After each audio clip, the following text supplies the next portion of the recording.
নমস্কাৰ ভাইটি ভণ্টিসকল, মই দিগ্বিজয় ফুকন, তোমালোক সকলোৰে দিগ্বিজয় দাদা। তো আজি মই তোমালোকৰ কাৰণে লৈ আনিছোঁ তোমালোকৰ ভাৰতীয় গণতন্ত্ৰ নামৰ অধ্যায়টোৰ বাকী থাকি যোৱা অংশখিনি, ঠিক আছে। তো ইতিমধ্যে মই তোমালোকৰ ইয়াৰ এটা পাৰ্ট দিলোঁ, য'ত মই তোমালোকৰ পাতনি আৰু সংবিধানৰ আদৰ্শ ইয়াৰ পৰা আহিবলগীয়া সকলোখিনি কনচেপ্ট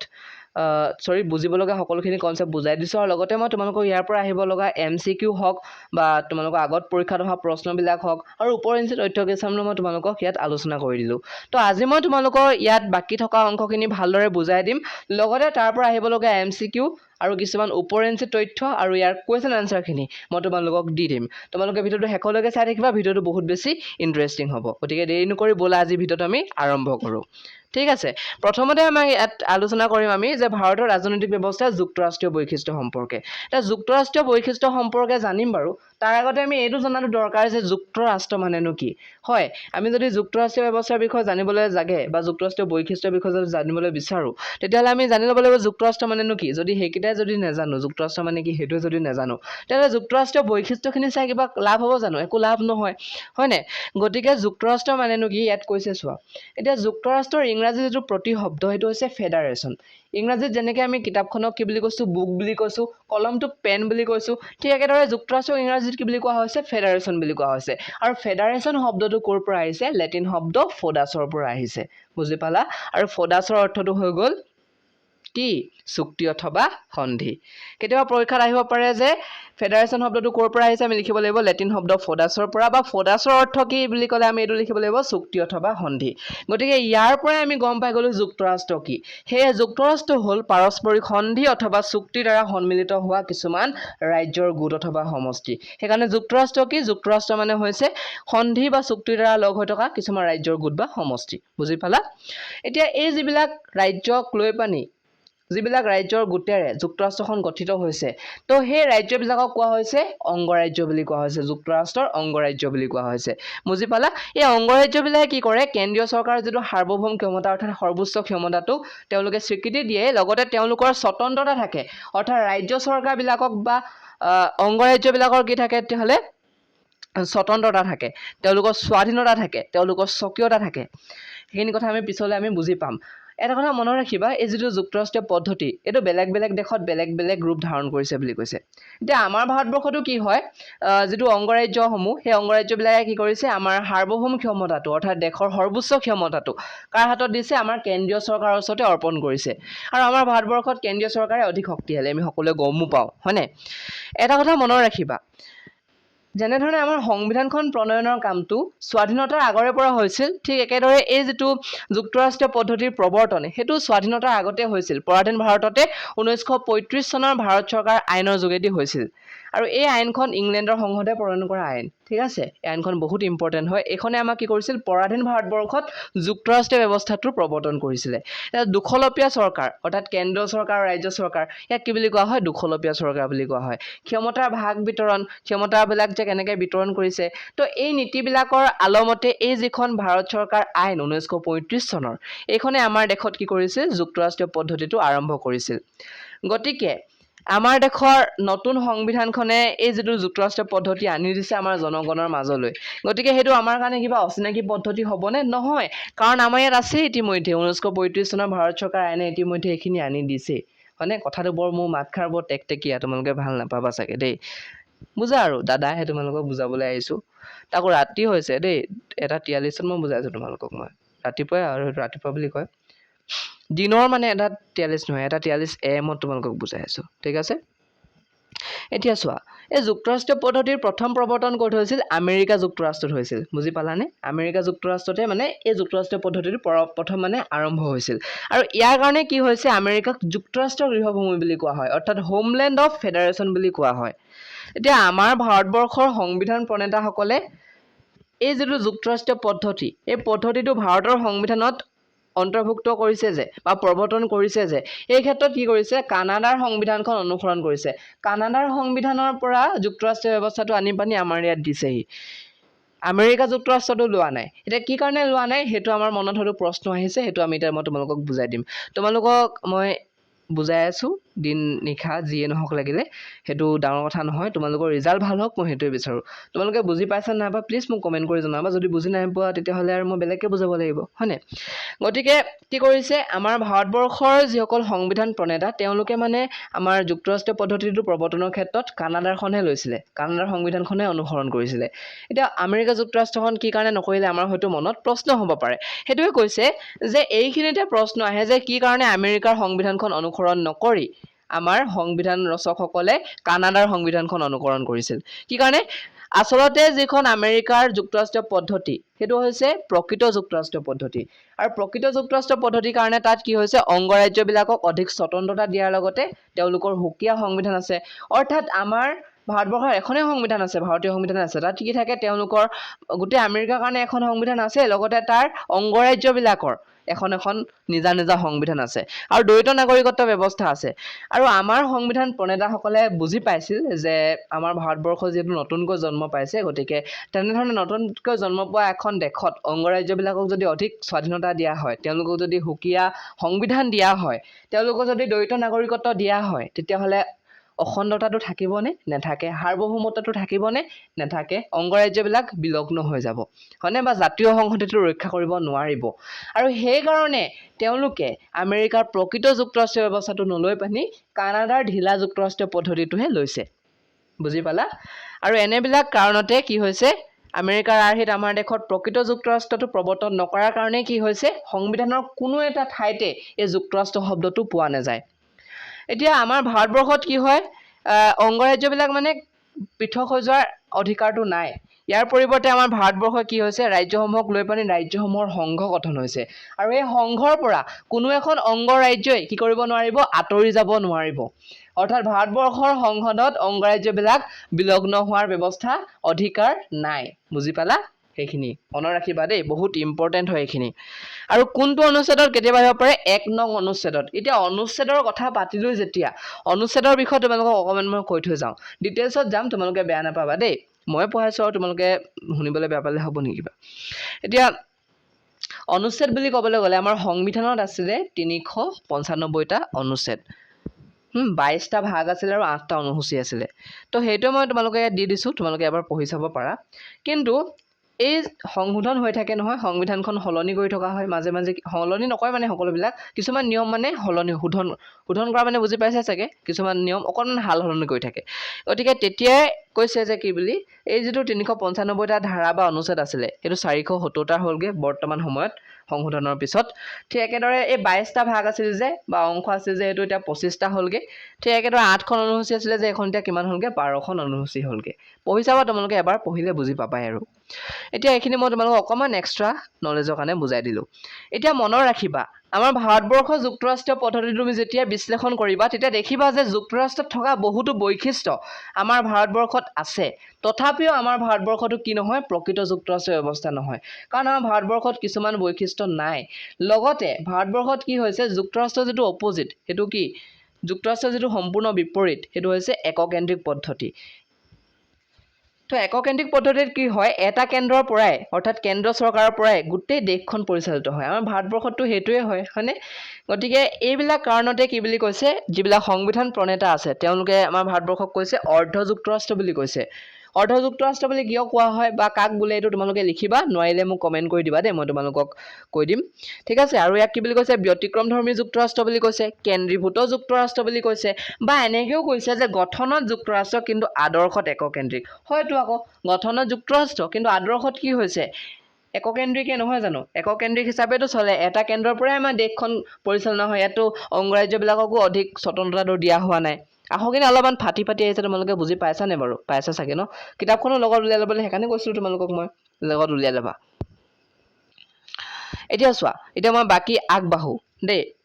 এতিয়া আমাৰ ভাৰতবৰ্ষ আৰু আমেৰিকা যুক্তৰাষ্ট্ৰৰ যিটো যুক্তৰাষ্ট্ৰীয় পদ্ধতি তাৰ মাজত তোমালোকৰ পাৰ্থক্য লিখিবলৈ আহিব পাৰে গতিকে মই তোমালোকক সেইটো মই দেখাই দিছোঁ এবাৰ দেই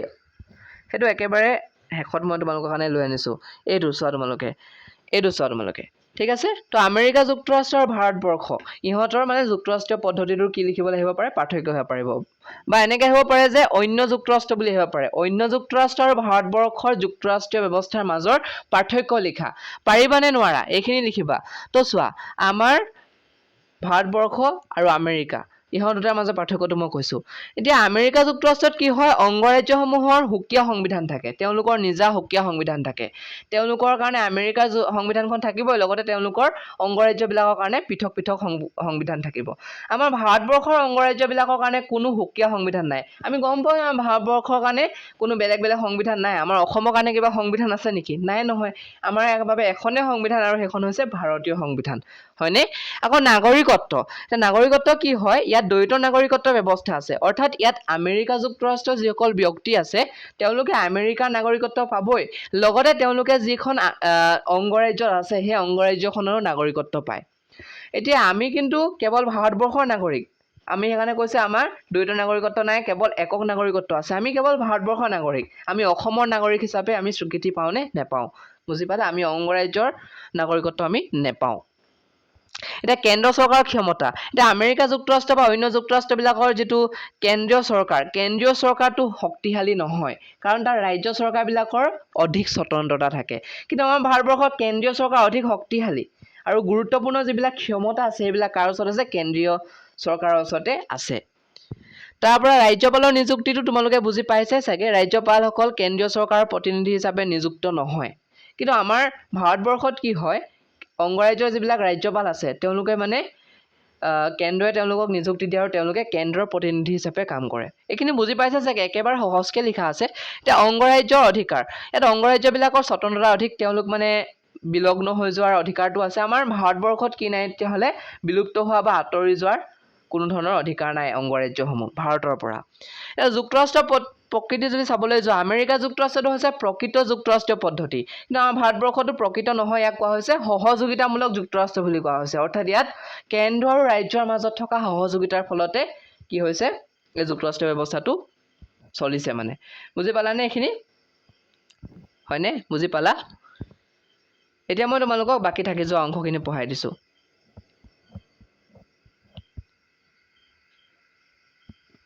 কলকে মই তোমালোকক বুজালো ইতিমধ্যে এইডোখৰলৈকে হয়নে এককেন্দ্ৰিকলৈকে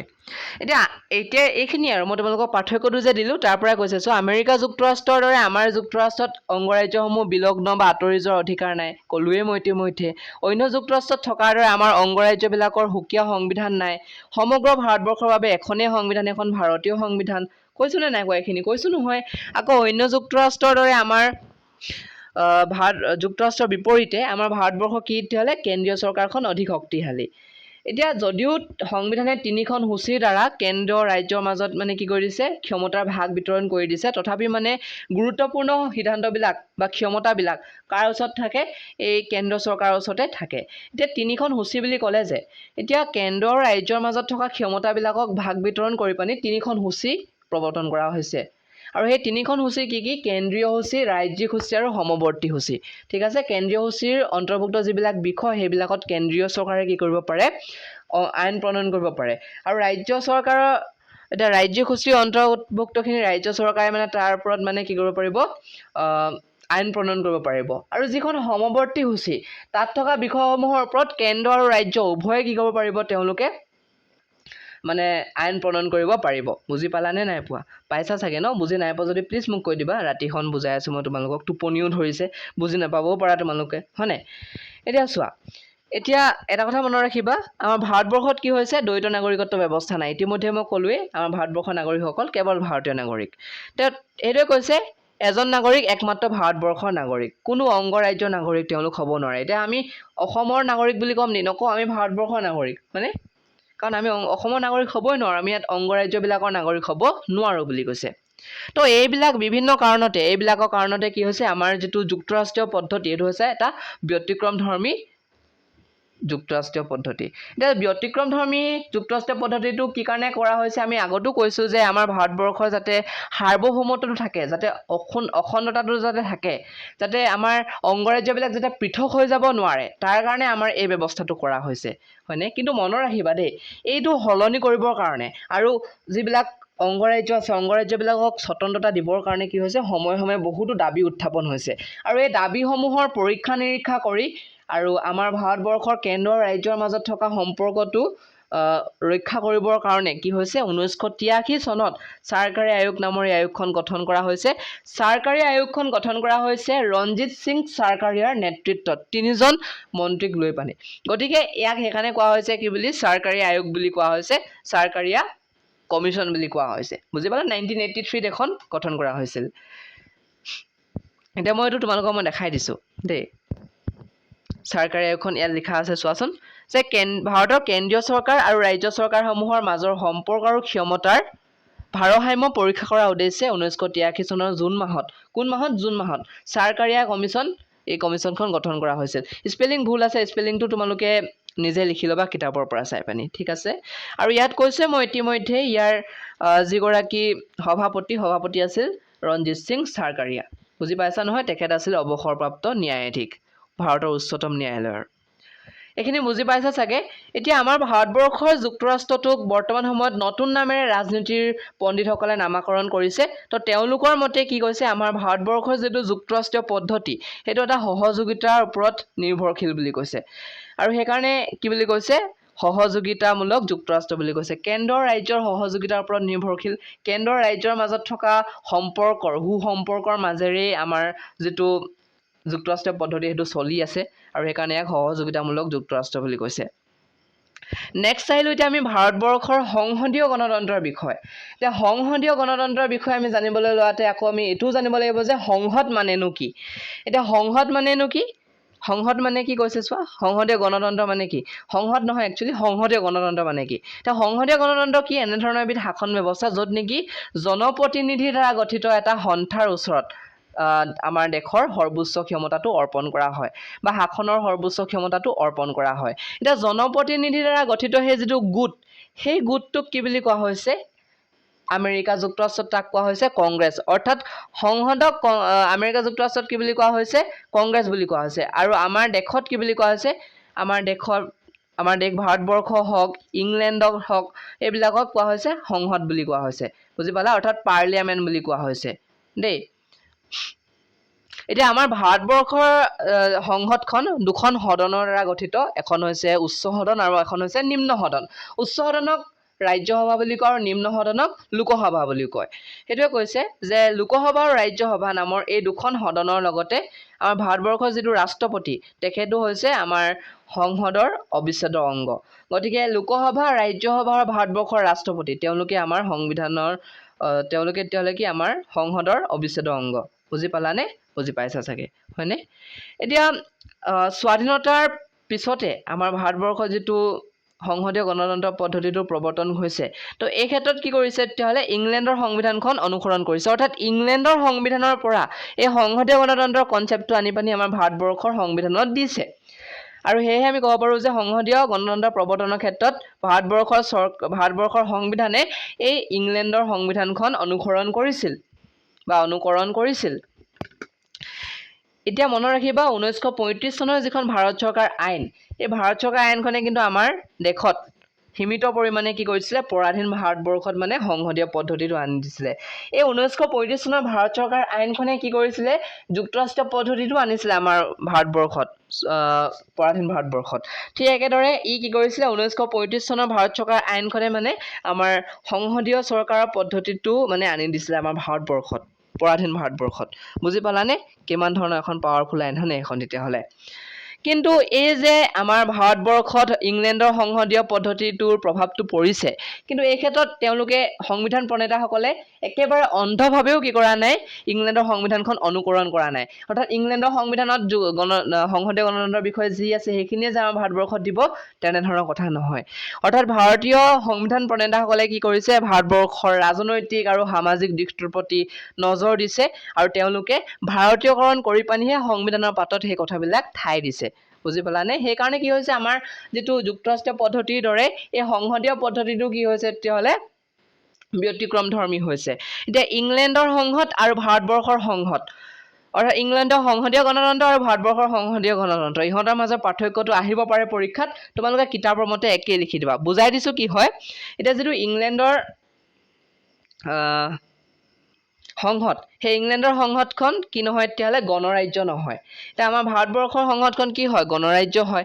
গণৰাজ্য মানে কি চোৱা আমাৰ ভাৰতবৰ্ষৰ যিগৰাকী ৰাষ্ট্ৰপ্ৰধান সেই ৰাষ্ট্ৰপ্ৰধানজন কি তেতিয়াহ'লে পুৰুষানুক্ৰমে হোৱা ব্যক্তি নহয় অৰ্থাৎ আমাৰ ৰাষ্ট্ৰপ্ৰধান অৰ্থাৎ ৰাষ্ট্ৰপতিজন জন্মগতভাৱে নেপায় তেখেত জনসাধাৰণ দ্বাৰা নিৰ্বাচিত ব্যক্তি আকৌ দ্বিতীয়তে এইটো মনত ৰাখিবা যে আমাৰ ভাৰতবৰ্ষৰ সংসদৰ যেটো উচ্চ সদন ৰাজ্যসভাৰ গঠনৰ ক্ষমতা এই ইংলেণ্ডৰ উচ্চ সদন হাউস অফ লৰ্ডছতকৈ পৃথক তৃতীয়তে এইটো মনত ৰাখিবা যে ইংলেণ্ডৰ সংসদীয় গণতন্ত্ৰৰ সংসদখন শক্তিশালী কিন্তু আমাৰ ভাৰতবৰ্ষৰ সংসদখন ইমান শক্তিশালী হয়নে ইমান শক্তিশালী নহয় ইমানখিনি আজি কনসেপ্ট তোমালোকে এইখিনি যদি বুজি পালা তেতিয়াহ'লে কমেন্টত তোমালোকে কৈ দিয়া যে হয় দাদা আমি বুজি পালো আপুনি এতিয়া আমাক তুমি বুলি ক'লে হ'ব তই বুলি ক'লে হ'ব যে এইখিনি বুজাই দিলে এতিয়া আমি নেক্সট ভিডিও এটো ওপৰত লাগে মই তোমালোকক সেইখিনি বনাই দিম এতিয়া মই তোমালোকক আহিছো ইয়াৰ পৰা আহিব লগা তোমালোকৰ কিছুমান কোৱেশ্চনৰ ওচৰলৈ তো এমসিকিউ খিনি এতিয়া আমি কৰিম যেটো পঢ়ি আহিছো ইতিমধ্যে মই ক'লো ফেডাৰেশন শব্দটো ক'ৰ পৰা আহিছে আকৌ সুধিছে ফেডাৰেশন শব্দটো অৰ্থাৎ যুক্তৰাষ্ট্ৰ শব্দটো তলৰ কোনটো লেটিন শব্দৰ পৰা আহিছে কোনটোৰ পৰা আহিছে ফোডাছৰ পৰা আহিছে হয়নে আৰু উত্তৰটো আমি গম পালোৱে অপচনখিনি চাবলৈ কোনো চিন্তাই নাই উত্তৰ জানিলে ডাইৰেক্ট এনসাৰে দিবা আৰু নেক্সট আহিলে লেটিন শব্দ ফোডাছৰ অৰ্থ কি অপচন চোৱা কিবা নিয়ম আছে নেকি কিবা কাম আছে নেকি একো কাম নাই তো আমি গম পালোৱে আৰু ফোডাছ মানে কি চুক্তি অথবা সন্ধি গতিকে ডাইৰেক্ট চুক্তি অথবা সন্ধি ক'ত আছে হেতুৱে আৰু এনসাৰ গটো তাবা নেক্সট আহিলে যুক্তৰাষ্ট্ৰীয় ব্যৱস্থাত অংগৰাজ্যসমূহে কাৰ সাৰ্বভৌম ক্ষমতাক স্বীকৃতি দিছে আমি গম পাওঁ কেন্দ্ৰীয় চৰকাৰৰ সাৰ্বভৌম ক্ষমতাক তেওঁলোকে স্বীকৃতি দিছে বা এনেকেও ক'ব পাৰো যে তেওঁলোকে কেন্দ্ৰীয় চৰকাৰক সাৰ্বভৌম ক্ষমতাটো প্ৰদান কৰিছে ইয়াৰ লগতে তেওঁলোকৰ স্বতন্ত্ৰতাও থাকে হেতু আমি পাই আছো বাৰু মানে পঢ়োতে নেক্সট আহিলে ভাৰতবৰ্ষ স্বাধীন হোৱাৰ পূৰ্বে কোনখন দেশৰ সংসদে 1935 চনৰ ভাৰত চৰকাৰ আইনখন প্ৰণয়ন কৰিছিল ইংলেণ্ডৰ সংসদে কৰিছিল এটো আমি আগতে পাই আহিছো যে ইংলেণ্ডৰ সংসদে 1935 চনৰ ভাৰত চৰকাৰ আইনখন প্ৰণয়ন কৰিছিল নেক্সট আহিলে পৃথিৱীৰ যুক্তৰাষ্ট্ৰীয় পদ্ধতিৰ প্ৰথম প্ৰৱৰ্তন ক'ত কৰিছিল আমি এটো গম পাওঁ আমেৰিকা যুক্তৰাষ্ট্ৰ যাৰ কাৰণে নেকি আমেৰিকা যুক্তৰাষ্ট্ৰক হোম অফ ফেডাৰেশন অৰ্থাৎ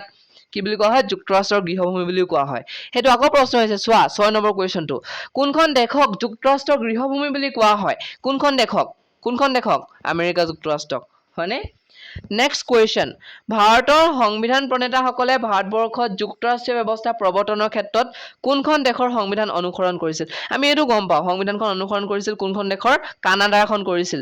আমাৰ যুক্তৰাষ্ট্ৰীয় ব্যৱস্থা আনিবৰ ক্ষেত্ৰত আমেৰিকাখন কৰা নাছিল কিয় কৰা নাছিল আমি হেতু গম পাইছো তাৰ পৰিৱৰ্তে কানাডাৰ সংবিধানখন তেওঁলোকে কি কৰিছিল সংবিধান প্ৰণেতাসকলে মানে অনুসৰণ কৰিছিল নেক্সট প্ৰশ্ন আহিলে 8 নম্বৰ কোৱেশ্চনটো ভাৰতীয় সংবিধানৰ কোনটো অনুচ্ছেদত ভাৰতবৰ্ষক এখন ৰাজ্যসমূহৰ সংঘ বুলি ঘোষণা কৰিছে আমি এটো গম পাওঁ প্ৰথমটো অনুচ্ছেদতে গতিকে এই উত্তৰটো হৈ গ'ল 1 নং অনুচ্ছেদ তাবা নেক্সট প্ৰশ্ন আহিলে এটো চোৱা 9 নম্বৰ কোৱেশ্চন তলৰ কোনটো শব্দৰে পণ্ডিতসকলে ভাৰতৰ ব্যৱস্থাটোক কোনটো ব্যৱস্থা যুক্তৰাষ্ট্ৰীয় ইয়াত এটা বস্তু থাকি গ'ল হেতু হৈছে যুক্তৰাষ্ট্ৰীয় ব্যৱস্থাটো যুক্তৰাষ্ট্ৰীয় তোমালোকে লিখি দিবা দেই এটা মই লিখিব নোৱাৰিম যেটো আঙুলিয়ে নোৱাৰিম লিখিবলৈ মই কলমৰ হেয়ত কলম এটা থাকে সেই কলমটো মুছত নাই মানে এতিয়া চোৱা এত কৈছে কি বুলি যে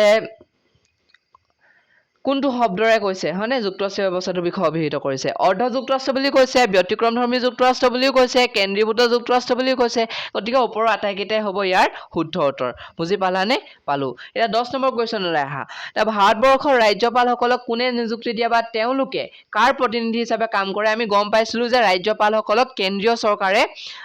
নিযুক্তি দিয়া বা তেওঁলোকে কেন্দ্ৰীয় চৰকাৰৰ কি কৰে তেতিয়াহলে তলতীয়া প্ৰতিনিধি হিচাপে কাম কৰে এতিয়া ভাৰতবৰ্ষত কেনে ধৰণৰ নাগৰিকত্ব ব্যৱস্থা আছে আমি এটো সকলোৱে গম পাওঁ ভাৰতবৰ্ষত কেনেকুৱা আছে একক নাগৰিকত্ব আছে ভাৰতবৰ্ষত যদি ইয়াত যদি তোমাক দি দিলে আমেৰিকা যুক্তৰাষ্ট্ৰ তেতিয়া আমি এটা লিখিব লাগিব দ্বৈত নাগৰিকত্ব বুলি কাৰণ আমেৰিকাত দ্বৈত নাগৰিকত্ব আছে আৰু আমাৰ ভাৰতবৰ্ষত কি আছে একক নাগৰিকত্ব আছে ইতিমধ্যে ক'লো একক নাগৰিকত্ব কি এতিয়া অংগৰাজ্যসমূহৰ স্বায়ত্তশাসন প্ৰদানৰ দাবীৰ বাবে 1983 চনত কোনখন আয়োগ গঠন কৰা হৈছিল আমি এইটো গম পাইছো চৰকাৰী আয়োগখন এই আখৰ স্পেলিংটো খুব ভুল হৈছে দেই চৰকাৰীটো কিতাপৰ পৰা চাই তোমালোকে লিখিবা চৰকাৰী আয়োগখন তেতিয়াহ'লে 1983 চনত কি কৰা হৈছিল গঠন কৰা হৈছিল নেক্সট আহিলে ৰাজনীতি বিজ্ঞানৰ পণ্ডিতসকলে বৰ্তমানৰ যেটো যুক্তৰাষ্ট্ৰীয় ব্যৱস্থা তাক কি বুলি কৈছে তাক কৈছে কেন্দ্ৰীভূত যুক্তৰাষ্ট্ৰ সহযোগিতামূলক যুক্তৰাষ্ট্ৰ ঢিলা যুক্তৰাষ্ট্ৰ নে প্ৰকৃত যুক্তৰাষ্ট্ৰ ইয়াৰ উত্তৰটো হৈ গ'ল সহযোগীমূলক যুক্তৰাষ্ট্ৰ বা সহযোগিতামূলক কি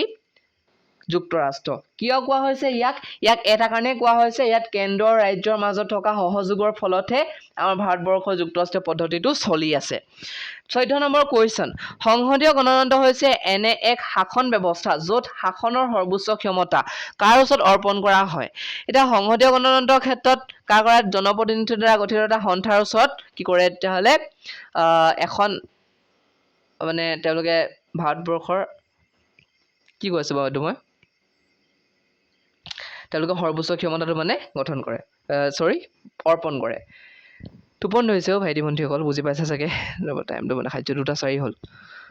নেক্সট প্ৰশ্ন তোমালোকে আহিছো এইটো প্ৰশ্ন মই আকৌ এবাৰ কৰিছো এইটো হয়তো মই ভুলত কৈ পালো তোমালোকক এতিয়া মই আকৌ বুজাই দিম এতিয়া সংসদীয় গণতন্ত্ৰ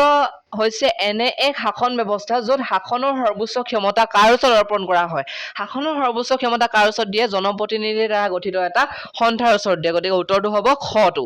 নেক্সট আহিলে 15 নম্বৰটো ভাৰতবৰ্ষ আৰু ইংলেণ্ডৰ সংসদীয় সংস্থাক সংসদ বোলাৰ বিপৰীতে আমেৰিকা যুক্তৰাষ্ট্ৰৰ সংস্থাক কি বুলি কোৱা হয় ভাৰতবৰ্ষ আৰু ইংলেণ্ডৰ সংসদ বুলি কোৱা হৈছে কিন্তু আমেৰিকা যুক্তৰাষ্ট্ৰত কি বুলি কৈছে এইটো সুধিছে আমেৰিকা যুক্তৰাষ্ট্ৰত কি বুলি কৈছিলে আমি গম পাওঁ কংগ্ৰেছ বুলি কৈছিলে উত্তৰটো হ'ব কংগ্ৰেছ নেক্সট আহিলে ভাৰতৰ সংসদ কোনকেইটা উপাদানক লৈ গঠিত ইতিমধ্যে কৈছো ভাৰতবৰ্ষৰ সংসদত লোকসভা ৰাজ্যসভা আৰু কি থাকিব আৰু ৰাষ্ট্ৰপতি থাকিব গতিকে উত্তৰ নম্বৰ খটো হ'ব ইয়াৰ উত্তৰটো অপশ্যন নম্বৰ উত্তৰ নম্বৰ হে ওলাইছে অপশ্যন নম্বৰ তাৰপৰা নেক্সট আহিলে ভাৰতৰ সংবিধান প্ৰণেতাসকলে সংসদীয় পদ্ধতিৰ চৰকাৰ প্ৰৱৰ্তনৰ ক্ষেত্ৰত কোনখন দেশৰ সংবিধানক অনুসৰণ কৰিছিল কোনখনক কৰিছিল আমি হেতু গম পাইছো কোনখনক কৰিছিল সংসদীয় ক্ষেত্ৰত ইংলেণ্ডখনক কৰিছিল হয়নে ঘৰটো তললৈ আনিব থাকিলে আৰু লগতে থাকি গ'ল টাইপিং কৰাত দেই তোমালোকে বেয়া নাপাবা এতিয়া চোৱা তোমালোকক পাঠ্যক্ৰমখিনি দিলো তোমালোকে আকৌ এবাৰ স্ক্ৰীনশ্বট মাৰিব পৰাকৈ মই এখনি দি দিছো তোমালোকে স্ক্ৰীনশ্বট মাৰিলা এতিয়া চোৱা তোমালোকৰ কাৰণে এনেধৰণে মই ভিডিঅ'বিলাক বনাই থাকিম তো আজি আছিল এইখিনিয়ে ভিডিঅ' যদি টপিক এইখিনি আছিল মানে আজি তো আজি ভিডিঅ'টো ইমানেই আছিল যদি তোমালোকে ভিডিঅ' চাই ভাল পালা তেতিয়াহ'লে ভিডিঅ'টো লাইক কৰি দিয়া নকৰা তোমালোকৰ লগত কথা তোমালোকে লগৰবিলাকলৈ শ্বেয়াৰ কৰি দিবা আৰু লগতে তোমালোকে এই চেনেলটোত যদি পঢ়ি ভাল পাইছা যদি ভাল পোৱা নাই নেলাগে যদি পঢ়ি ভাল পাইছা চেনেলটো ছাবস্ক্ৰাইব কৰি কাষত থকা বেল আইকনটো প্ৰেছ কৰি অকণমান মোকো উৎসাহিত কৰি দিবা ঠিক আছে ময়ো তেতিয়া বনাবলৈ অকণ ভাল পাম হয়নে তো চোৱা এইটো মই ৰাতি 12টা বজাত লৈছিলোঁ এতিয়া 12:32 AM লৈছিলোঁ তো এইটো হৈছে মোৰ ছাবস্ক্ৰাইবাৰ 7টা হৈছে ভিউজ দেখিছে আৰু কিমান হৈছে বহুত বেছি হৈছে 33 0.4 হৈছে ইয়াৰ ৱাচ টাইম আৰু 10টা 13টা 23টা এনেকৈ ভিউজ আহিছে আৰু এইখিনি মোৰ কাৰণে বহুত বেছি তোমালোকৰ মৰম আৰু ছাপোৰ্ট এনেধৰণে পাই থাকিম বুলি আশা ৰাখিছোঁ এটা কমেণ্ট নাই চ' মই কমেণ্ট বিচাৰোঁ তোমালোকে কমেণ্ট কৰিবা ঠিক আছে কমেণ্ট কৰিলে মই বহুত বেছি সুখী হ'ম নেক্সট ভিডিঅ' কি হ'ব লাগে তোমালোকে কমেণ্ট কৰি জনাবা আৰু বুজনিটো কেনেকুৱা পালা তোমালোকে সেইটোও জনাবা লগ পাম এটা নতুন ভিডিঅ' সৈতে তেতিয়ালৈকে ধন্যবাদ জয় আই অসম